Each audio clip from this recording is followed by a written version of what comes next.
Welcome to High Noon, where we talk about controversial subjects with interesting people. And before we jump into today's episode, I wanted to give you guys, my listeners, an explanation for why High Noon has been on a hiatus for the last couple weeks. And it's because after 2 years, we've decided to switch up the format. I took a lot of input from listeners, from colleagues, from former guests of the show, how to make it better. So we're starting the second season of High Noon.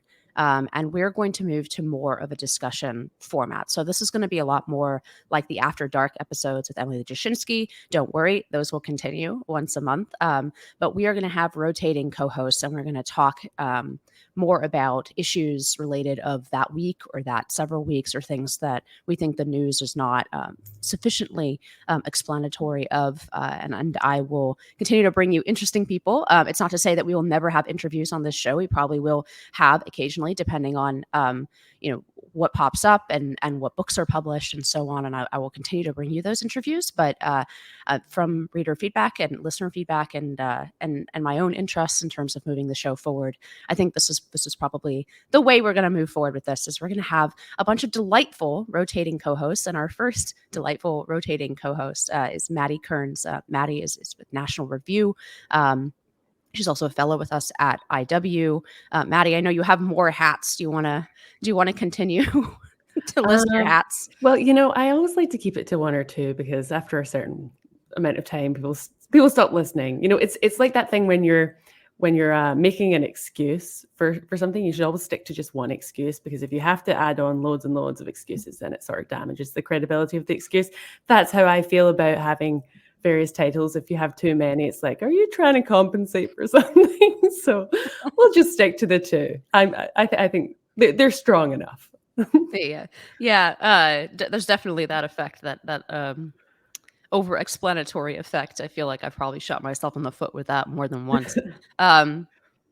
Well, today we have, of course, some somber topics to discuss. There really hasn't been much in the news other than this invasion, horrible terrorist attack in Israel. And then we are now, more than a week along. We will see what the full Israeli response will be. So far, there's been some isolated bombing of military targets in Gaza, but this is obviously not the full retaliation. Israel has called up its reservists. It is preparing for a large-scale war. There's still a question mark on the northern border with Hezbollah, and whether Hezbollah will risk including U.S. threats in entering this war from the north.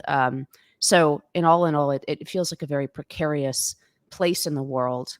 But I wanted to start maybe with us here at home and ask you, why you think there does seem to be this strange connection between a certain type of the left.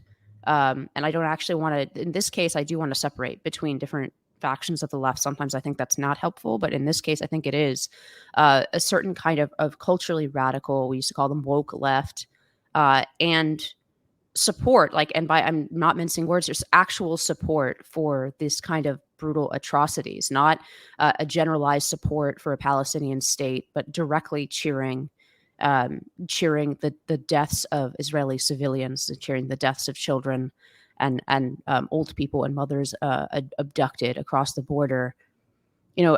It seems to me that there's these superficial contradictions. Obviously, people have made those superficial contradictions obvious, like queers for Palestine or whatever, right? But why do you think that connection persists despite those superficial contradictions? Do you think there is something that links them other than, I guess the obvious thing would be just hatred of Jews, but I do think there's something, there between those two philosophies. Do you agree, or maybe you disagree with me? No, I do agree with you. I think that there's several things you could appeal to. You could look at its Marxist roots. You could make the claim that, this is part of the wider effort on the left, certainly the identity obsessed left, with ridding the world of colonizers as they perceive them. So no justice, no peace. Like, we know that they are comfortable with violence. We've seen that already with BLM and some of the protests. And so it is quite a shocking extension, though, to be willing to overlook people breaking into shops and looting, and being willing to overlook people raping, murdering, slaughtering civilians, women, children, elderly people. I mean, it does feel like a leap. I was struck by something my colleague at National Review said, Michael Brown Doherty. He talked about the almost appetite for suicide that both the extreme identity left has and terrorists such as Hamas have, which is this. It's kind of like a death cult. It's this belief that violence is an ultimate end in itself, and there are things worth dying for, and I don't just mean dying yourself, but bringing other people with you, and you can make a really bold, worthwhile statement with your suicide, with your death, and we've seen this. We've seen the glorification of martyrs, so-called martyrs, these murderers, these terrorists. We've seen this on college campuses, from these kind of like weak, like liberal white women yelling glory to the martyrs. It's really strange. But then we also see that with, and this is my colleague Michael's point, with the trans thing, in a weird way. We have this kind of glorification of suicide, this thing that civilized societies reject for obvious reasons, for self-preservation, aside from anything else. There's this kind of embrace of this total nihilism. It's profoundly anti-human. It obviously targets specific minorities as well. In this case, you're seeing anti-Semitism rear its ugly head. I mean, I think Jonathan Sacks, the late chief British rabbi, said that anti-Semitism is like the first warning signal that that this type of ideology is on the loose. And it starts with the Jews, but it doesn't end with the Jews. And yeah, I mean, I think that they're more ideologically aligned than I think many of us realize, and many of us are remotely comfortable with. Yeah, I mean, I think there's also a discomfort with essentially just asserting the primacy of civilization, the moral primacy of civilization, and indeed acknowledging, even in the word civilization, implying that there is a difference between savagery and civilization. I think we are deeply uncomfortable with now in the West, and it's interesting because, like, I don't know, I think of the debate in my very left-wing high school over reading Heart of Darkness, right? And this is a debate that continues now. It's one of those books that I know that the left likes to talk about banned book week, which is ludicrous because really what they're objecting to is the removal of pornography from schools. But the real banning from is from college or from high school reading lists, if taking something off a high school reading list can even be considered banning, was all of these books that became sort of came under attack for various reasons, starting with all kinds of just anything written by a white male for a while. But those were kind of blanket attacks. The attack against Heart of Darkness was specific, and it was that the Africans in this journey up the Congo of Joseph Conrad, writing about this journey up the Congo, it was transliterated, I think, very, very well into Vietnam and Apocalypse Now. The depiction of the Congo tribes is savage, but I always thought that completely missed the point, in the same way that I think the inability to assert that the United States, the West, Israel do represent civilization against savagery. It always misses the point to make it about race, in the sense that the ultimate point of Heart of Darkness that Joseph Conrad was making is that savagery is the natural state of man that has to be, elevate. We have to be trained away from it. And in that sense, it is not a quote unquote racist point, right? It's not about this race versus that race. It's simply an observation that the natural state of all of us is savagery, and that in fact, like Western civilization in this case, has had to build up away from the natural state of man. And we are just very uncomfortable with this idea. And I think that's maybe what ties a lot of these sort of seemingly disparate threads together on the left, is this pathological hatred of our own civilization, right? Yeah. And that's why the obsession with the colonizers. That's why the obsession with, it doesn't make any sense anyway in the Israeli-Palestinian context, because what does it mean to be a colonizer? I mean, many of the Sephardi Jews never left that part of the world, right? There's been a Jewish presence in that part of the world for millennia. What does it mean to be a colonizer? But I even think this is besides the point, right? Borders change and populations change all the time, and nobody objects to it. I mean, like, just think about the modern borders of Europe. There are tons of, German towns and that are now within the Polish borders, and tons of, Czechoslovakia, or that shows you how old I am. Um, there's plenty of towns that are Czech that that there are pieces of like Polish towns in Czech, right? Czech Republic. Like, borders shift in their populations, and that does cause problems. And we've seen both in World War I and World War II how having those problems, and continue to see today in Ukraine and Russian conflict as well, how those like pockets of different ethnic populations that are quote unquote on the wrong side of the border can continue to cause international problems. But this I think the colonization thing is actually just a reflection of hatred of your own, like hatred of your own civilization, and of the ability to simply assert that, yes, like this Western project may not be perfect, but it is a damn sight better than anything else man has ever come up with. And that simple statement, that's why I don't fully agree that when people try to completely separate this or make this into a kind of endless ethnic conflict in the Middle East that they neither care about nor understand. There is clearly this lopsided element of Western civilization versus something that is simply not. I hesitate to call it a civilization, which is not to say that Palestinians aren't human. In fact, they're all too human. Yeah, I mean, you're obviously talking about this moral relativism, which is not a new problem. We've had this problem basically in every major cultural fight that's happened, certainly since the 60s, is this idea that things can be justified because of context, right? And this is what keeps being brought up in regards to this situation, is you have to look at the broader context.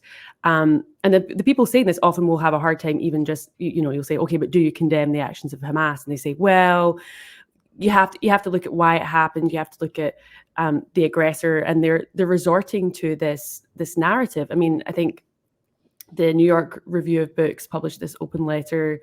Ta-Nehisi Coates signed it, and there's just amazing, not even moral equivalence. It's basically excusing. I mean, that's reading between the lines, but it goes on about the plight of the Palestinians.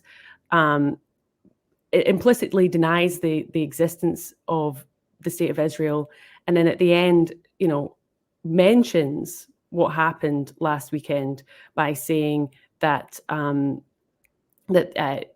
Palestinian forces. I don't know if they said Palestinian forces, but it wasn't Hamas. They did not use the name Hamas. They broke into Israel, and subsequently, this number of Israelis died. Subsequently, it's a really astonishing use of the passive voice there. Subsequently, people died. Okay, but how did they die? Who killed them? I just complete step back from that, because to them, it's not the point. There's just this moral relativism where you cannot objectively judge the actions of a different culture, a different religion, because you can't possibly understand their concerns, their priorities, even if you're talking about the slaughter of Jews. And this was, you've mentioned this kind of suicidal mentality as it applies to civilizations. This was the argument Douglas Murray made in his book, The Strange Death of Europe, which I think came out in 2017, either 2016 or 2017. And his argument was, we are letting in people into our countries. This is in West. He's talking about Western Europe primarily, but we're letting people in who not only don't share our values and our moral standards, because they are objective moral standards, but they are diametrically opposed to them and hate us and will work to destroy us. And this has kind of been what we've seen with these protests, these blatantly, flagrantly anti-Semitic protests all across Europe,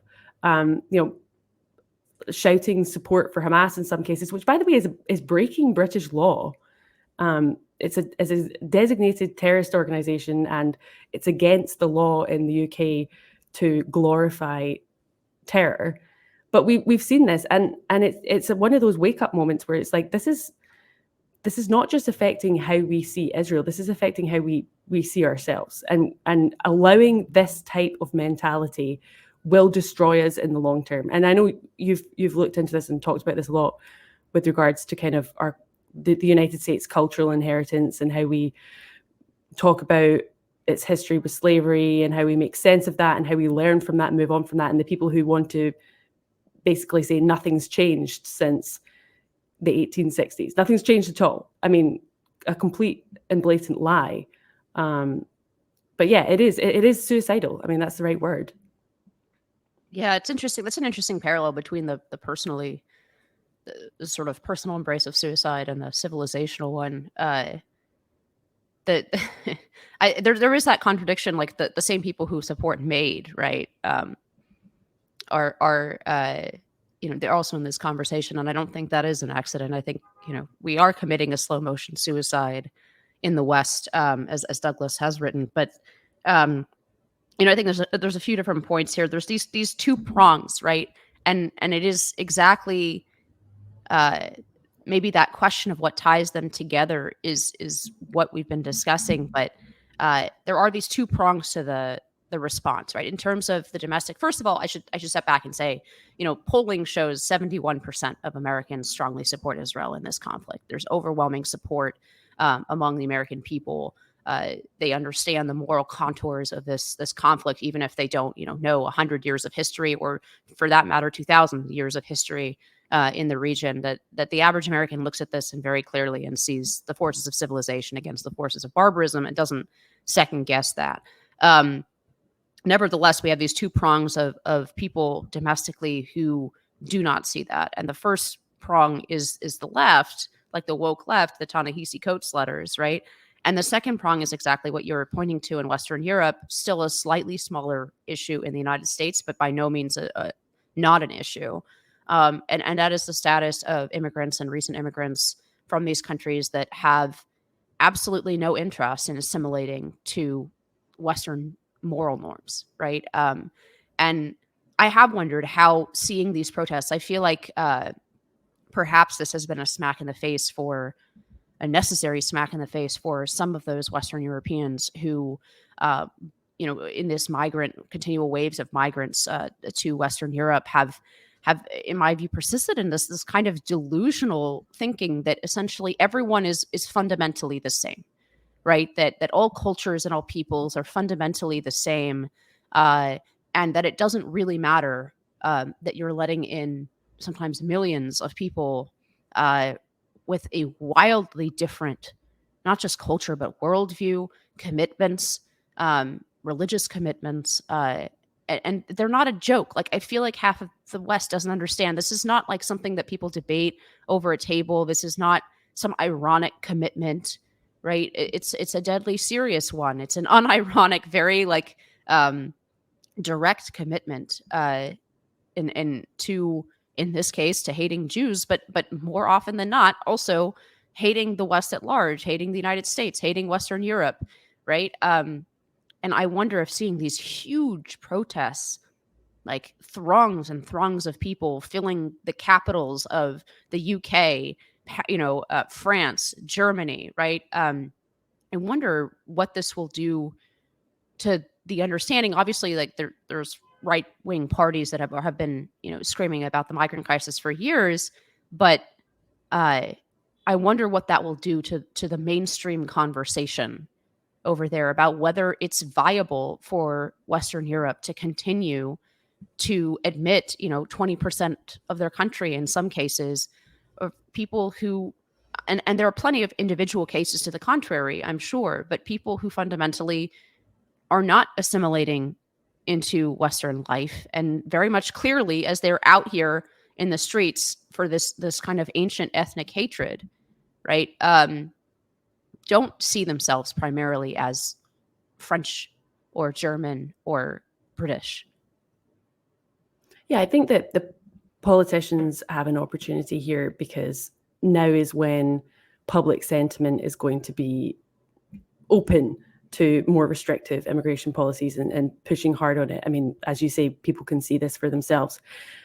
It is pretty depressing, though, how in the UK we have media coverage which has already moved on from what happened last weekend and wants to talk about the plight of Palestinians stuck in Gaza. And it's not that there's no legitimacy in that conversation. Like, of course, this is a humanitarian crisis. Which war isn't? Like, come on. Like, this is kind of how it goes. It's ugly. It's brutal. People are displaced. People have to leave for fear of their lives. This is what happens in war. But the conversation has already moved on. And there's very little focus, if any, frankly, on the ugliness that we've seen.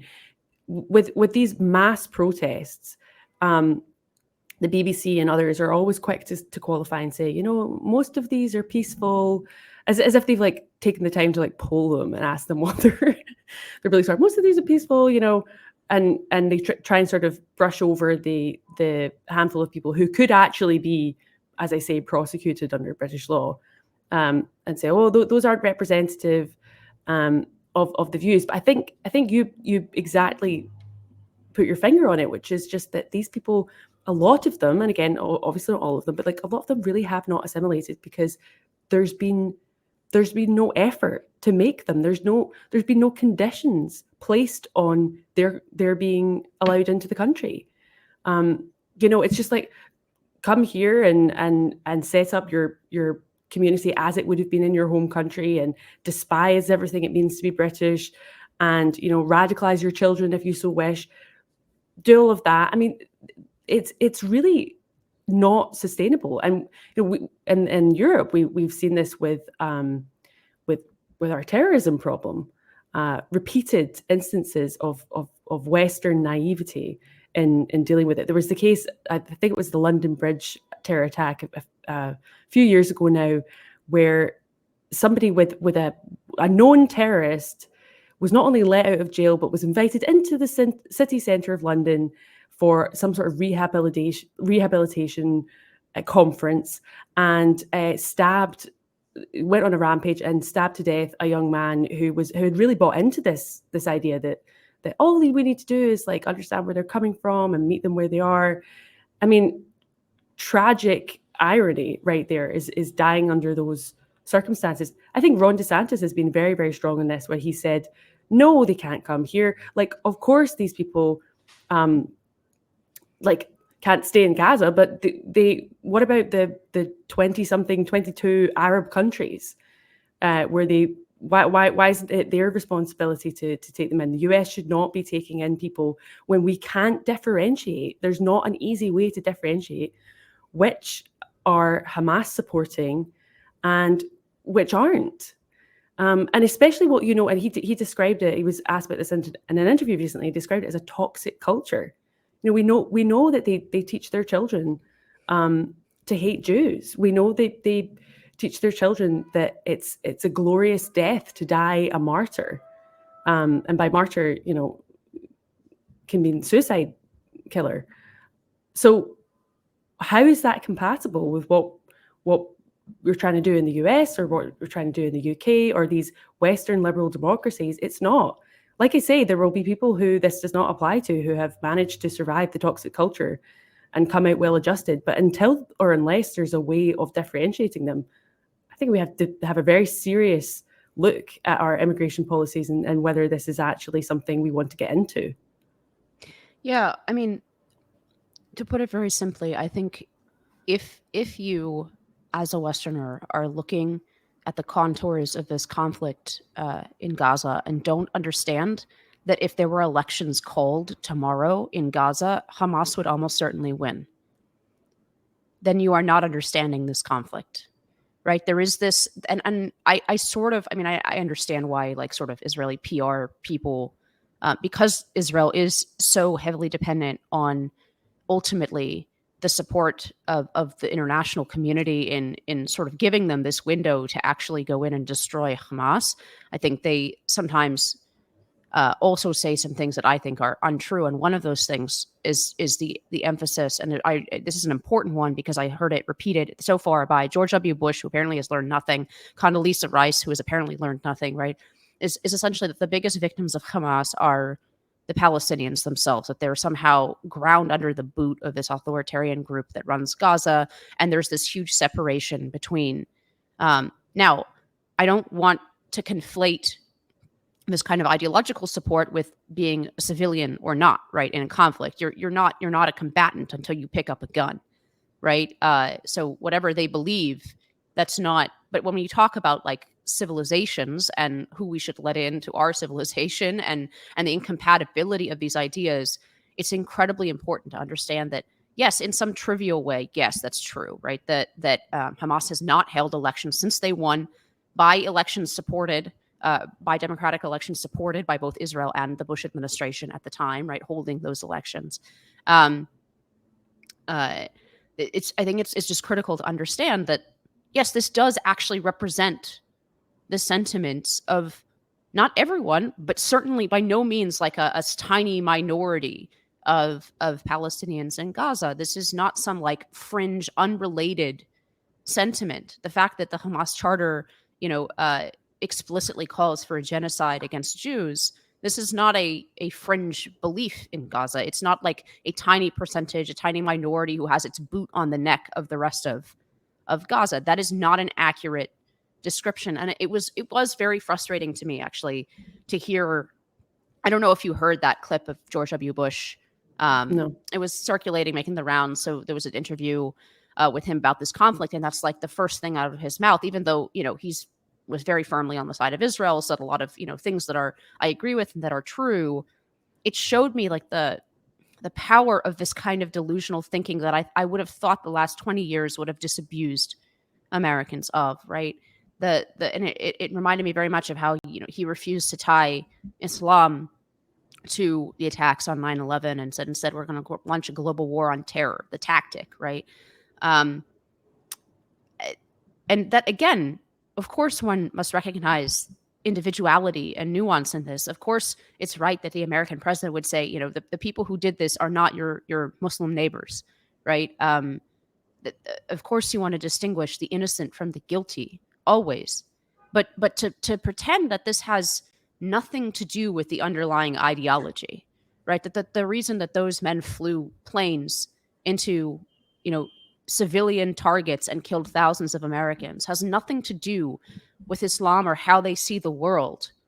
It is like completely naive folly that I can't believe that after the last 20 years and the failed, nation building and all of the rest of it, that still, somebody who was once president of the United States and is still like a very powerful man in terms of how these conflicts go cannot recognize something so obviously true and simple as, no, like, actually Hamas does represent, to a certain extent, the ambitions of Palestinian society, right?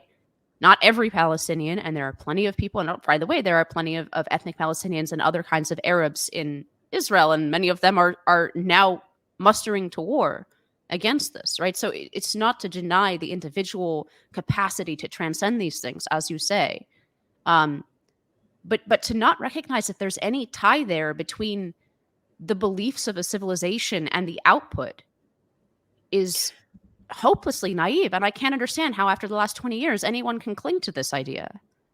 I think also just understanding the religious element of this. I mean, I saw footage of Gazans who were sort of protesting basically that the IDF had told them, like, you need to move, you need to go south because you're in danger where you are. Like, here's the places you can go where you will be safe. By the way, more than we ever did, more than the US has done in its various conflicts, more than it was done in the Second World War.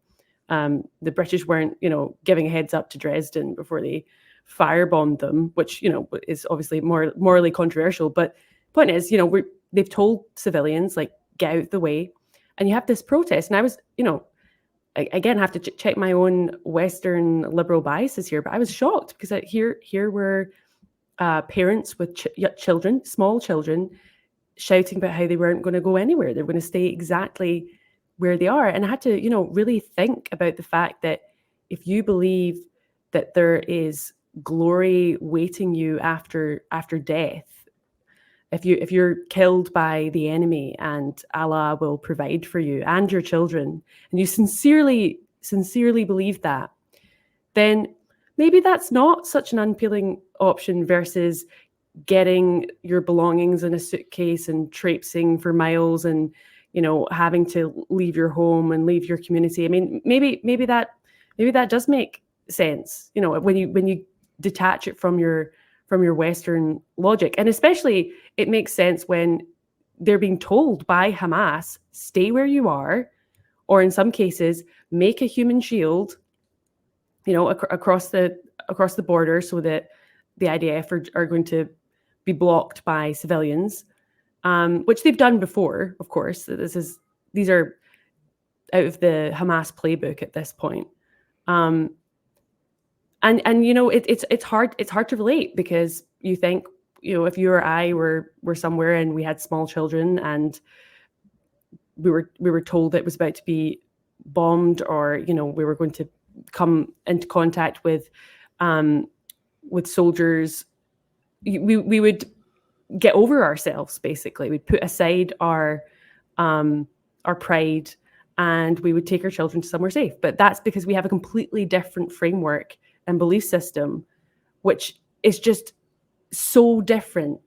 And there is just this, you're right, there's just this pervasive naivety in what exactly we're dealing with here. Yeah, my co-host on a different podcast, Richard Hanania, I thought wrote a really challenging article about this on his Substack, essentially questioning.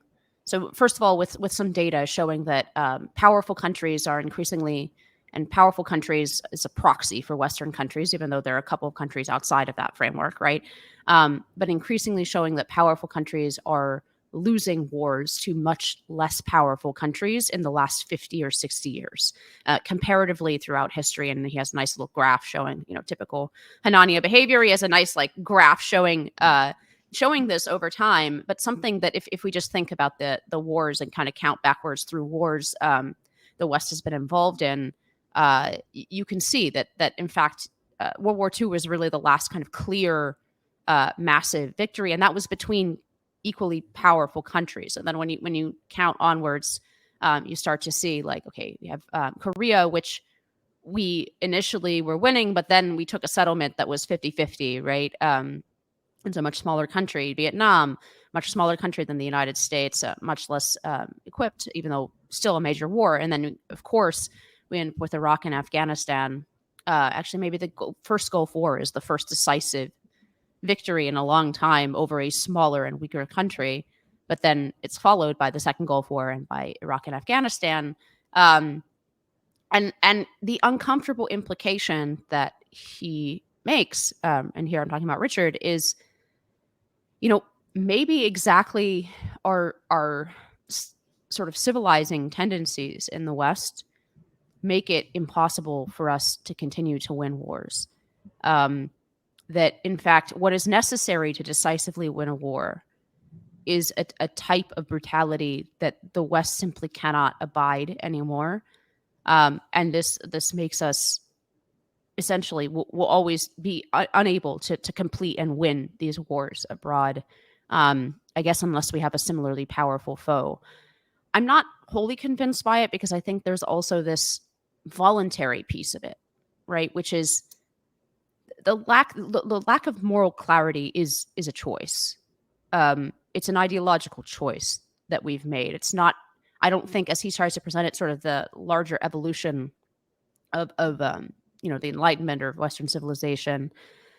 This specific inability, I think, is a choice. And I'm glad you brought up Dresden, because it seems to me that there is a clear link between, and this maybe circles back to how we started this conversation, there's a clear link between people who are unable to see that Hamas actually has a base of support in Palestine, or in the Palestinian territories, whatever you want to call that, Gaza and the West Bank. Like there's a connection there between the same people who have no ability to separate Dresden and dropping the atomic bomb, America dropping the atomic bomb on Japan, and they see these as great moral failings of the West.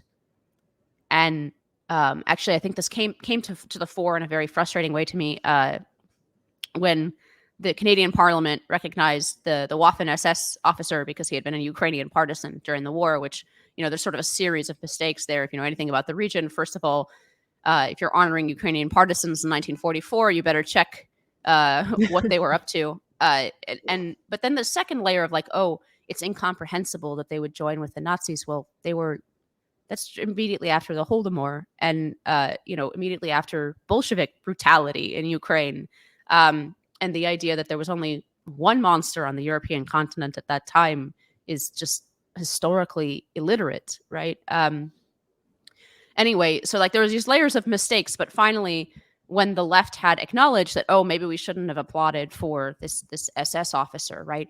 The way it was defended, and I saw a bunch of like Canadian journalists and commentators saying this, basically, well, yes, but really, aren't we all at least as bad because, we firebombed Dresden and dropped the atomic bomb, right? And the ultimate answer to that and their ultimate defense was actually there was no difference between the good guys and the bad guys. There was no difference between the Allies and the Axis in World War II, which is funny for people who see Nazis in the woodwork everywhere as the ultimate evil. But it seems to me like very intellectually connected, these two, the inability to see why there's a moral clarity in this Israeli-Palestinian conflict, whatever one then does with that, like what's the role of America, what's the role of the UK, like these are realpolitik questions to some extent, right? But to not be able to see with moral clarity the sides in this conflict seems to me to be connected to this inability to recognize that, yeah, like war requires from us, even the good guys, war requires a level of brutality that we need to be able to commit in full knowledge that we are still the morally superior party. And even that, I feel like we are, quote unquote, too sophisticated to not argue with what I just said, even though I think it's very obvious. Yeah, this has been illustrated by the popular misunderstanding of proportionality. So proportionality is obviously a principle in just war theory, and it doesn't mean what it's commonly misunderstood to mean. It doesn't mean that, okay, we killed this many people, or Hamas killed this many people, so we get to kill exactly the same number of people. I mean, setting aside the fact that Hamas killed them in completely brutal ways, setting aside the fact that some of them were tortured, raped, setting aside the fact that they were civilian targets. Okay, they weren't collateral damage. That was the intention. The intention was to go in and kill civilians, which isn't justified. You can justify it as collateral when your intention is to weaken your enemy. You can justify you can justify it as part of a larger war aim, basically. But this was the whole point of it was terror. And to suggest that is the same, that in order for Israel to react, they would have to do something proportionate. And to suggest that once they get over the threshold of whatever 1,300 or 3,000, if you want to include wounded, that they have to stop, it's just complete misunderstanding of the principle. The principle is whether your intentions and your objective and the likelihood of its success and effectiveness, whether that justifies the collateral damage. And there will always be collateral damage in war, and intentionality does matter, and who started it does matter, and why they started it does matter. These are all the conversations that just get completely lost.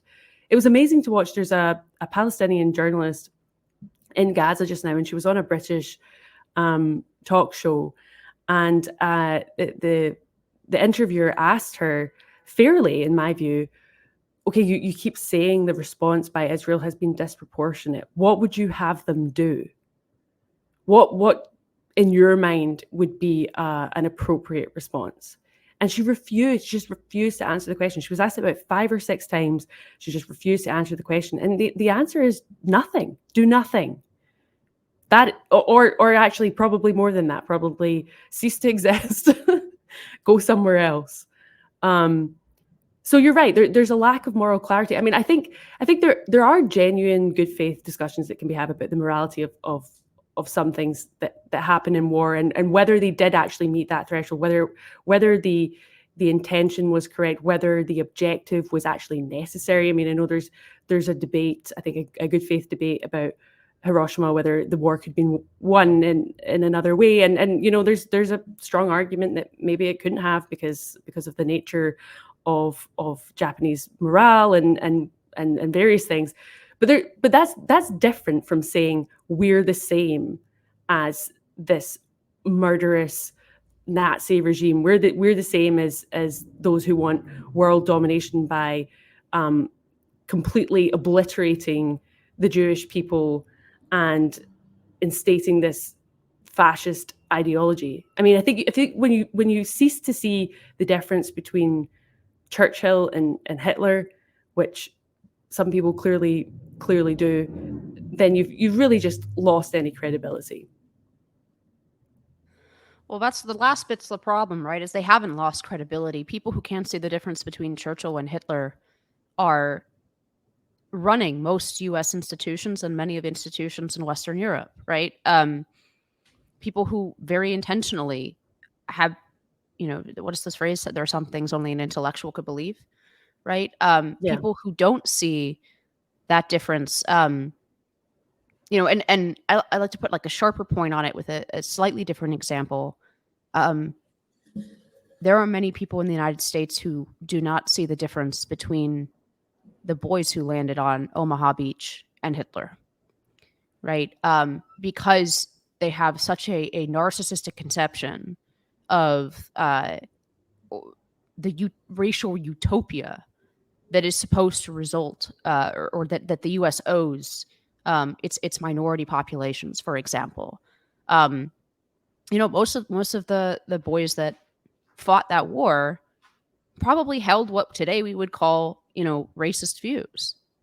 And the inability to see the difference between a kind of simple prejudice, which, you know, frankly, I'm not saying it's a good thing by any means, but has been with us forever and will be with us forever. This kind of like preference for one's own cultural similarities, right? These things are some level of tribalism is the state of man. The inability to see the difference between that and these like scientific genocidal impulses, or the impulse of Hamas supporting, you know, Palestinians to completely wipe out Jews. Frankly, I'm not even sure leaving would do it. Right? First of all, as the piece you sent me asked this question in the Times of London, an op-ed saying, "Well, where would the Jews go?" Right? It's the same question in 1945. Where would they go? Where they could be safe? Where would those Israelis go if the state of Israel ceased to exist? Which, if you know, if the forces aligned against them now were to succeed in their aim at demolishing the Israeli state, make no mistake, there would be a genocide there. So I'm getting a little far afield here, but I do think we have this like, and it comes right down back to the individual too. This mentality, as you said, it doesn't matter who started it. Different levels of like moral imperfection are irrelevant. Like the fact that the United States or you know, even in the 1940s was not a perfect country, that we had at that time still like legal segregation in some parts of the country. The idea that that's morally equivalent to systematic and scientific genocide is itself like moral idiocy, which doesn't downplay the fact that, you know, segregation was bad. I know that's a really controversial opinion to state, right? The inability to see these like different levels of imperfection of different societies as like in any way distinguishable. And then even on the individual level, like what do we do on the schoolyard now if two boys get into a fight? It doesn't matter who started it. It doesn't matter if one kid goes up to the other kid and punches him in the face and steals his lunch money and the other kid defends himself. It doesn't matter. It's both. It doesn't matter who started it. You're both suspended, right? Yeah, I mean, this is a suicidal impulse on the national level and probably on the individual level as well. Yeah, and there's an irony to it as well, of course, because for years the secular stand-in for Satan has been Hitler, and so many comparisons have been made to the Nazis, drawn comparisons between sometimes fairly moderate conservatives, or Trumpy Republicans or Trump himself, and saying that they are Nazis. And now we realize that this term Nazi is completely hollowed out. It's now got nothing to do with the Jews. It's simply someone I don't like, someone who's morally repugnant and I don't like. That's what this term now means, because it's been astonishingly absent. The comparison that's normally the recourse of elements of the left has been astonishingly absent in this event with Hamas, where it's actually a fitting comparison because it's the slaughter of Jews because they are Jews. That's maybe a time you could start calling people Nazis, but no. Because as you say, there's an inability to actually understand what any of these previous conflicts were about. There's also an inability to understand how real change happens. Now, you mentioned segregation. Of course, like, that was terrible. Was it an improvement to what came before? The American Civil War, the passing of the 14th Amendment. Did anyone really expect, given what we know about human nature, given what we know about the effort that it takes to change people's minds, to change social norms, did anyone really expect that we were just going to go from the American Civil War straight to full racial equality and integration? Like, maybe some people did. And listen, maybe it's a good thing to be an idealist because it gives you motivation and it makes you fight and it makes you effective because you can see this as potentially happening in your own lifetime, and you're willing to give everything you have to make sure that it does happen in your own lifetime. But with historical perspective, with what we know about human nature, what we know about all of us have these moral imperfections, and as you say, kind of simple prejudices, preference for the group, preference for the familiar over the unfamiliar. This was obviously going to take time to reform. And this is, again, something that I think you see in the contrast between, what we expect Israel to do and how we expect Israel to respond versus these, insurgent groups, these terrorist groups on its borders. It's not something we expect of any other Western democracy. We don't expect you to live with your neighbor firing rockets into your backyard, on a yearly, monthly basis, and just for you just to do nothing until it gets so bad that they literally slaughter, they literally break into your country and slaughter your own people. And even then, we expect you to kind of live with it because what? Because they have a point, because the terrorists have a point. I mean, it's just there's just so many double standards. And I think that's really why it's difficult not to see. I mean, I know it's not the only factor here, but it's difficult not to see a large motivation of this. And obviously the motivation for Hamas is anti-Semitism, but a large motivation on those making moral equivalences also being anti-Semitism. If we are to take our definition from Rabbi Sachs, who said, anti-Semitism is denying the right of Jews to live collectively as Jews with the same rights as everybody else. People who are making demands on Israel to put up with things that we don't expect anybody else to put up with. Why the different treatment? Yeah, I mean, this has always been the lie about this sharp separation between anti-Zionism and anti-Semitism. Not because it's impossible to critique sharply the behavior of the state of Israel. Nobody critiques the state of Israel more than Israelis, who are just engaged in a bitter divide, political, domestic divides over just about everything right before this happened, right? So, um, it's not that, and then that's kind of the Mott and Bailey structure of these arguments. Often is, what, you don't think that we should be able to criticize Israel? Of course, I'm not an anti-Semite. I just want to criticize Israel, and of course, but if you single out this one country among all of the countries in the world and apply to it radically different standards than you apply to everyone else, then yes, like, my presumption is the reason you're doing that is because you don't like the fact that it's a Jewish state as opposed to any other state in the world. If you are sort of a blanket pacifist and you apply all those standards, I mean, I think that's stupid for a variety of reasons. But that's that doesn't have to be anti-Semitic for sure, right? And there is this sort of theoretical ability to separate these two things, but in practice, if you're applying a standard to the Israeli state that you don't apply to anyone else, and that standard is basically you have to participate in your own demise. It's hard for me to see it as anything other than anti-Semitic motivation. There's also the element here where I think Ayaan Hirsi Ali had a good piece at Unheard about this. There's an existential threat in Israel that prevents them from falling too far down into this sort of suicidal mentality of the West that we've been talking about, right? Because every time they do, and the recent political divisions are a good example of that, every time that they do, they are existentially vulnerable in a way. It's easy to forget how small this country is, right? It's 9.5 million people. It's basically the population of New York. It's basically the size of New Jersey, right? New York City population.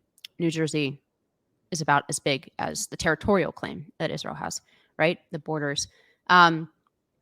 You can easily, like, this is just so think about for example, the 1,300 killed and many more wounded. Now, I think in the U.S. this would be equivalent to something like 30 or 35,000 deaths population wise. So this is a very, very small country. Oh, and by the way, a country where the front is only a couple hours drive from the major cities, from Jerusalem, from Tel Aviv, right? You can drive across Israel sort of laterally in a few hours. So it's important to keep that, I think, just the physical in mind. But the interview that you were bringing up on TV with the woman who was asked repeatedly, well, what should Israel do to respond to this? On the superficial, or sort of not superficial, but the first level, that I think what they're hoping to do is to completely destroy the leadership and rank and file of Hamas, their ability to carry out this kind of attack, which is, as you say, a completely legitimate military target. Hamas's operational headquarters is beneath a hospital. This is a fact that has been widely reported by every Western media source available. So if one denies this, they are simply engaging in a hear no evil, see no evil sort of analysis. So that is just a small indication of how Hamas does set up its military targets in civilian areas, and then intentionally tries to retain those civilians as a human shield. But and the deeper question of how to resolve this conflict, right? Because immediately there has to be the question, what happens to Gaza after Israel has destroyed Hamas? And there is no easy answer to this question. Nobody wants Gaza. The idea that Israel wants to reoccupy Gaza is crazy. Israel doesn't want Gaza to reoccupy Gaza. Nobody wants Gaza. They offered the keys to Gaza to Egypt. I think at one point they offered it to Jordan. Nobody wants this. Egypt hasn't opened their border to the refugees. And so the question is, how do you exist as a small and existentially threatened state alongside millions of people who, a large percentage of which are willing to die to kill your children? I think that is a question that Western civilization, even aside from all the moral equivalencies and the sort of leftism that has infected us, even if we leave that aside and pretend those people didn't exist or they held, views closer to our own, I actually don't know the answer to that question because all the answers seem too brutal to contemplate. And that's exactly this level of separation between different stages of human civilization. And I don't know what the answer to that question is. I don't know if you do, but it just seems to me that like what do? You just continue to take these kinds of hits continually until the Palestinians evolve to a different level of civilization where maybe they actually want to build an electric grid instead of killing Jews. I mean, you can't Yeah. ask somebody to do that, to like continually to watch the brutal murder of their civilians. You can't ask a modern state to do that. I'm thinking of the analogy the Israeli historian Benny Morris has made, where he's in reference to a similar situation Israel has been in before, where he says, it's kind of like if you're in your house and your neighbor attacks you. He sends rockets from his house, and in an act of self-defense, you go into your neighbor's house and you throw him out of his house. And later he says, "Can I come back?" And you say, "No." No, you can't come back. So do you have the authority to throw somebody out of their house? Well, no, but under the circumstances, thinking about your own safety, what is your alternative? Your alternative is you can move, or what? As you say, you can learn to live with your murderous neighbor. Now, obviously, this analogy becomes complicated because it's more like living in that house are some of the people who are firing rockets and some of the people who aren't, and you have no way of telling which is which. Pretty sure they all hate you, but I mean, what do you do? I mean, I don't have an answer, but I think this is where I'd probably have some humility and say, well, that's Israel's decision, and other countries and commentators should respect that and say, we're not the ones living in that situation, and so they have a right to defend themselves as they see fit within the normal rules of war and so on. So we'll see, but it does seem like they've tried everything else. They've tried to make concessions. They've made concession after concession. They've tried to live with the rockets, the occasional rockets, but this is something that they can't live with. So where do they go from here? I don't know.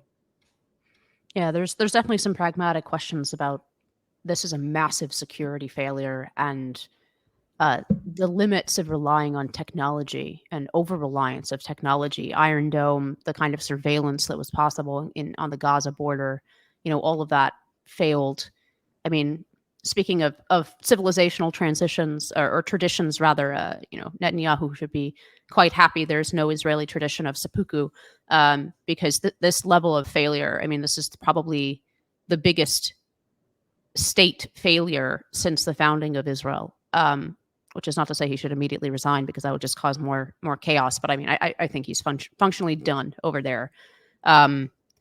This level of security failure, and that's also a question for us, right? It's a security failure on our part as well. That the operation of this level and the Western intelligence didn't pick it up. And so there's all kinds of pragmatic questions. But as you say, I really don't know the answer to the sort of larger question outside of the immediate. The immediate answers seem quite clear, but the medium and long-term answers, I think, as you say, we have to have a certain amount of humility about it. But I'm very glad that I'm not the one facing these long-term decisions, because it seems to me that all the options are bad. But Madeleine Kearns from National Review, thank you for co-hosting. Maddie will be back co-hosting every so often. So this is going to be the new model of this show.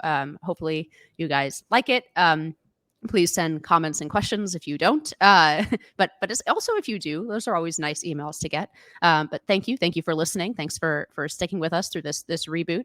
And High Noon, as Inez Stepman, is the production of the Independent Women. As always, you can send comments and questions to Inez.Stepman@iwf.org. Please help us out by hitting the subscribe button and leaving us a comment or review on Apple Podcasts, Acast, Google Play, YouTube, or IWF.org. Be brave, and we'll see you next time on High Noon.